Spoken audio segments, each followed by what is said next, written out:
Sesaat lagi Anda akan mengikuti program Making Life Better bersama Paulus Wiratno.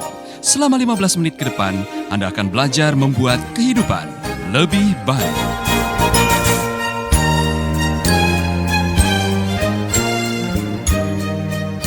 Ada orang yang bisa tidur dengan 1000 perempuan, bangganya bukan main, masuk buku catatan, rekor.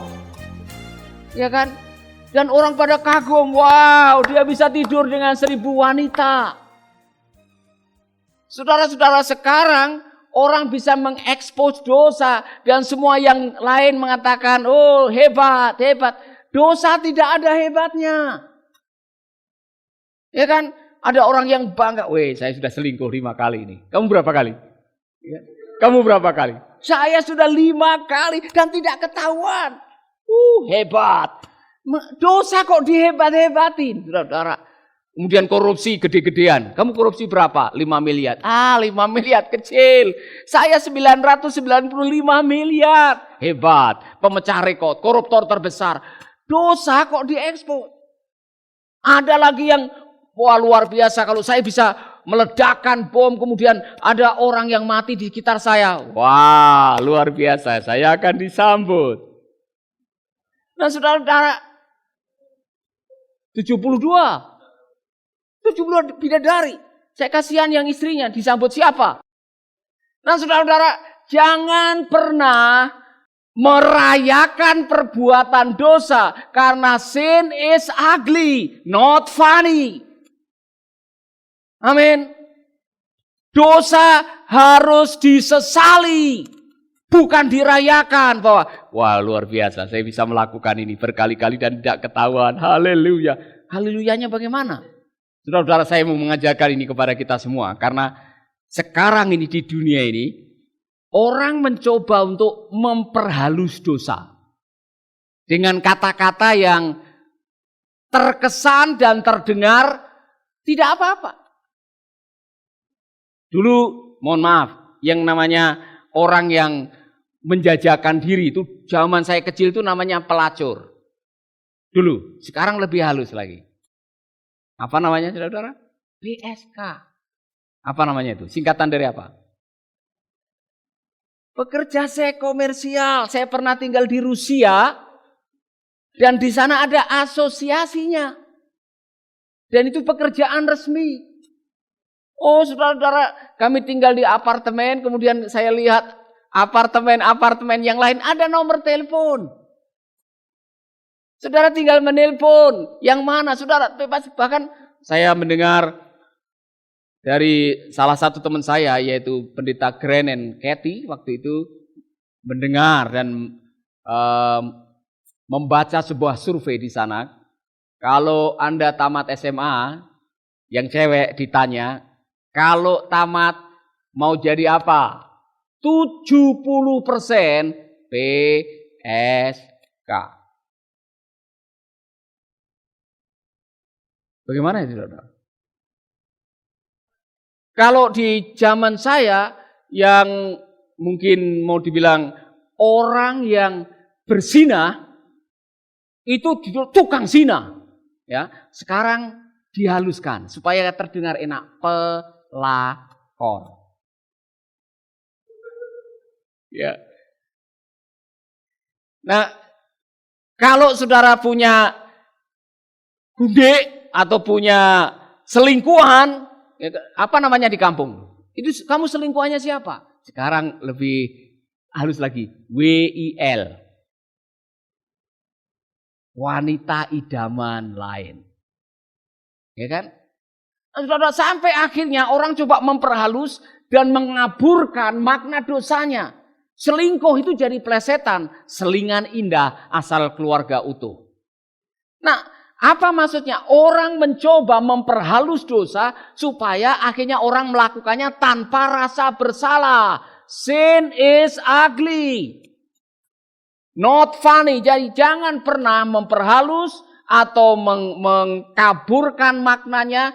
Dosa adalah dosa dan bobotnya sama. Mau dosa merampok, mau dosa mencuri, mau dosa berbohong, akibatnya sama, maut.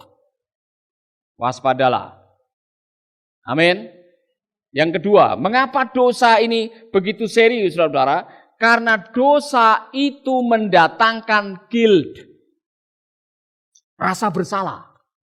Oh, rasa bersalah yang begitu luar biasa, yang pada akhirnya Daud pernah mengalami. Nafasnya sesak, kekuatannya hilang, kemudian tidak punya gairah untuk hidup, kemudian sakit seperti tidak berani untuk keluar dari rumah karena menanggung rasa malu. Saudara-saudara, dosa itu mendatangkan apa yang namanya rasa bersalah. Jadi begini, saya membaca buku psikologi, Anda semuanya itu dibekali dengan ajaran yang benar, yang Anda yakini. Contoh, jangan bohong. Dari kecil sudah diajari, jangan bohong ya, jangan bohong ya, jangan bohong. Kemudian saudara bohong. Waktu saudara bohong, konslet. Apa yang Anda ucapkan melanggar nurani Anda sehingga ada deg deg deg deg deg deg deg deg, itu konslet. Anda masih bersama Paulus Wiratno di Making Life Better.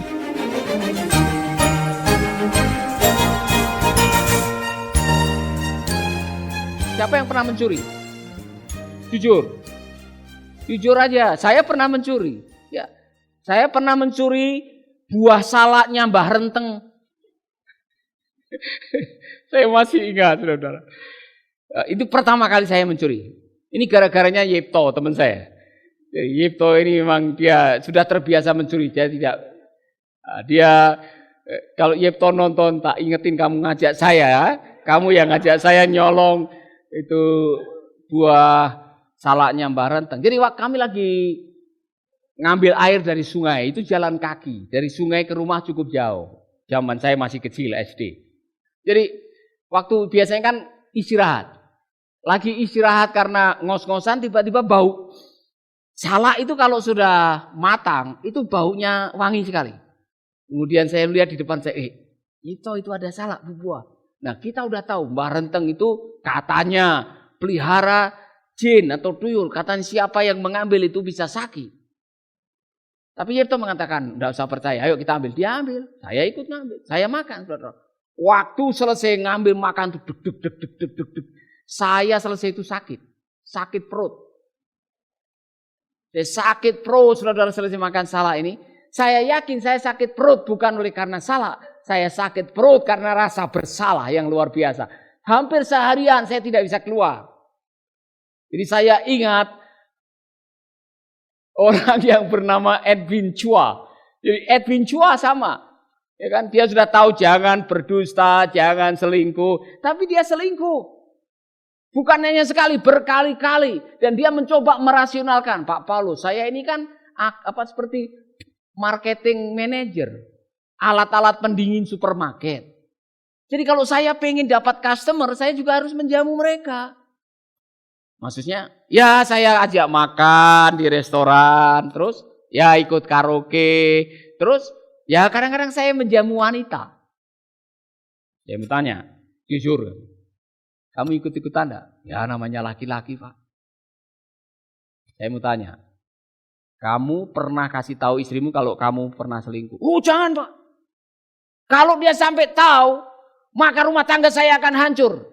Dia simpan kebohongan 3 tahun. Jadi awalnya dia sharing di pesawat Garuda dengan saya, kalau dia ini budek telinga kanannya.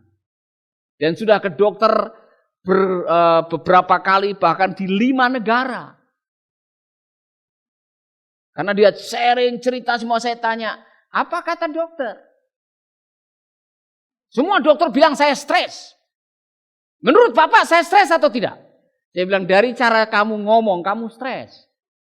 Dan saya tahu sumber stresnya apa. Apa yang dinamakan psikosomatis. Kamu bermasalah dengan kejiwaan dan itu sampai membuat tubuhmu sakit. Kalau dicek tidak ada virusnya, tidak ada bakterinya. Kalau dicek karena kamu menyembunyikan rasa bersalah. Rasa bersalah, guilt, itu tidak bisa dibiarkan. Jangan membiarkan rasa bersalah nanti lama-lama akan hilang sendiri. Hei, dia akan menyertai Anda kemanapun Anda pergi. Saudara pergi kemanapun, kalau saudara masih menyimpan rasa bersalah, saudara akan ketakutan dengan rasa bersalah itu. Jelas ya? Jadi kalau saudara sedang selingkuh nih, atau saudara sedang korupsi, atau saudara sedang melakukan tindakan yang melanggar keyakinan Anda, saya berani jamin tidurmu kurang, konsentrasimu kurang, karena engkau sedang menghadapi tantangan di dalam kehidupanmu, yaitu ada konslet antara keyakinan dengan kelakuan, dan ada hakim yang tidak bisa disuap, namanya hati nurani. Saya berdoa agar hati nuranimu masih murni. Sebab kalau ada orang yang sudah terbiasa bohong dan tidak merasa dirinya salah, itu hati nuraninya sudah tumpul. Saudara pernah ketemu dengan orang yang hati nuraninya tumpul? Dia tidak tahu belas kasihan, dia tidak tahu apa itu benar atau salah. Itu orang yang hati nuraninya tumpul. Saudara pernah ketemu dengan orang yang mengatakan, Pak, saya kalau tidak bohong, itu rasanya pusing kepala saya. Ada orang yang nyuri, ya kan? Suka nyuri. Tidak, saya tidak nyuri. Dia merasa tidak bersalah. Karena apa? Nuraninya sudah tumpul. Waspadai, saudara-saudara.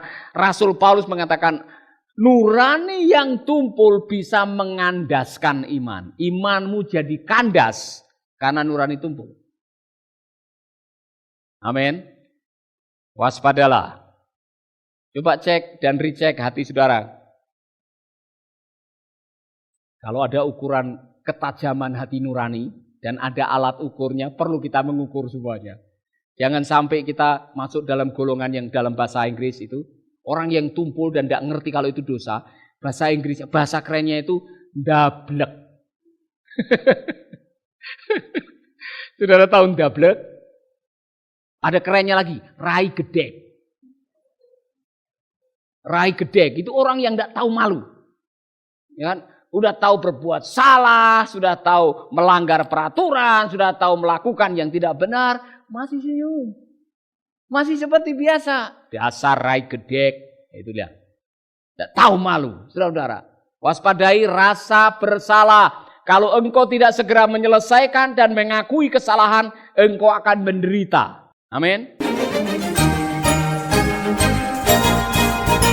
Sahabat, Anda baru saja mendengarkan Making Life Better bersama Paulus Wiratno. Jika Anda diberkati, kirimkan kesaksian Anda ke Radio Dian Mandiri, Jalan Intan LC2, Gang 4 Nomor 1, Denpasar, Bali. Kunjungi website kami di pauluswiratno.com, Facebook Paulus Wiratno. Hubungi kami di 0811 3901 144 dan 0811 3901 140. Sekali lagi 0811 3901 144 dan 0811 3901 140. Anda juga bisa mendengarkan program Making Life Better ini melalui handphone Anda. Download aplikasinya di Play Store atau App Store. Sahabat, mari dukung program Making Life Better ini melalui rekening BCA 6690300525. Sekali lagi, rekening BCA 6690300525 atas nama Wiratno. Terima kasih, Tuhan Yesus memberkati.